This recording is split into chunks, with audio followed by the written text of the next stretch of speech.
সালমা, আমাকে ছেড়ে যেতে পারো না সালমা।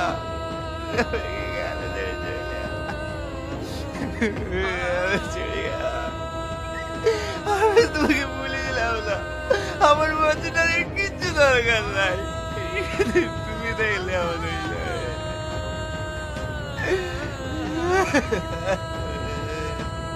তুমি শান্ত হও।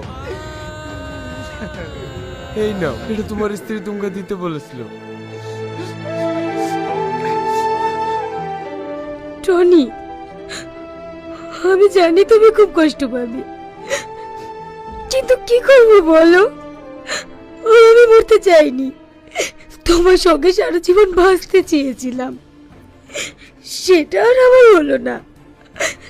আমি চাই আমার শ্বশুর শাশুড়ি আর স্বামী সবার আশা পূর্ণ করতে, সবার মুখে হাসি ফোটাতে। তাই আজ আমি নিজের জীবন বিপন্ন করে তোমাদের সবার সুখের জন্য আমি আমার বাচ্চাকে তোমাদের কাছে শেষ উপহার হিসেবে দিয়ে গেলাম। আমার ছেলেটাকে মানুষের মতো মানুষ করো, এটাই আমি চাই। আর তোমাকে মিথ্যে কথা বলার জন্য আমাকে ক্ষমা করে দিও। ইতি তোমার সালমা।